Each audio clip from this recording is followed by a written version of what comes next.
What is up, guys? Me again, and welcome to another one of my videos. And today we're gonna take a look at more Around the Water 80 Days, Part Chapter 9, Hong Kong. The Rangoon steamed on towards Hong Kong, heading to the stormy glaze. The further she went into more comfort, views Fix and Passapartout became about each other. Passapartout was convinced that Fix was a spy for the gentlemen of the Reforms Club, although he still wouldn't tell his master until he had proof. He had no idea at all that Fix was a detective. Fix was now sure that Passapartout suspects him of being a detective, and was desperately worried that he'd tell Phileas Fogg. If he did, Mr. Fogg might immediately make a run for it. Passapartout winked as it was confusing to Fix. 2. What part was the Frenchman playing in all of this?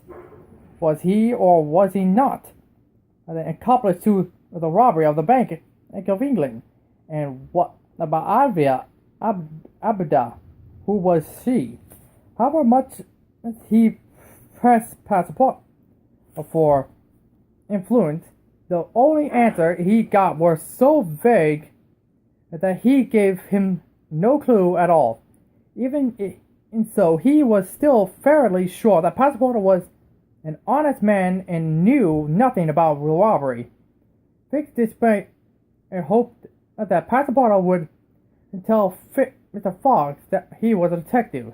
With luck, the arrest warrant would be in Hong Kong when they arrived, and he would finally get his man. Meanwhile, below the docks, Phileas Fogg was blissfully unaware of any of this. He was looking forward to reaching Hong Kong, but there was one other thing on his mind: losing Ada. Hong Kong was where she was hoping to meet her cousin, but as Fogg and Ada was spending long hours together, now playing with cards or just talking. They had become quite fond of each other. Not that Phileas Fogg would have recognized Ada's affection for him. So, the Rangoon rolled northward into the glaze. They were not staring to losing time. Mr. Fogg gazed out in the cabin porthole and did his cognizance. He admits that they would reach Hong Kong in some 20 hours behind schedule. That still left him plenty of time to catch the steamboat to Calcutta, when he was due to carry him to Hong Kong and Yokohama and Japan. He hadn't even thought about missing the boat yet. To Mr. Fogg, there was no such thing as failure. As for Passapartout, he was very anxious about the weather. He would keep bothering the crew with questions about how long the gale would last, and how long they thought it would take to reach Hong Kong.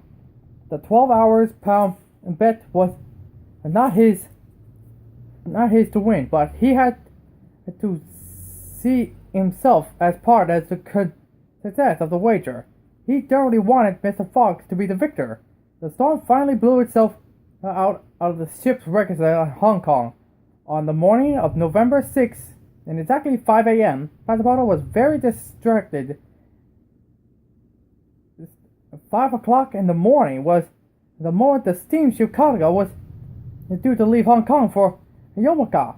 There was no way they could catch the steamship now. The bet would be lost. But Fogg, Passapartout, and Ada closely followed by Fix scuttily after them. When ashore they asked for official weather because they had left them on time. Oh no, sir," replied the man. "She didn't leave this morning. They are still meeting on her border, and she wouldn't Now I told them at 9 o'clock tomorrow in the morning. Passapartout jumped in there and was delighted. Fix scowled and hurled off the police station to see if the arrest warrant had arrived. He returned and later with even an anger expression on his face. The warrant had still not arrived. He had been told it might be another 3 days before arrival because the main telephone lines were all down.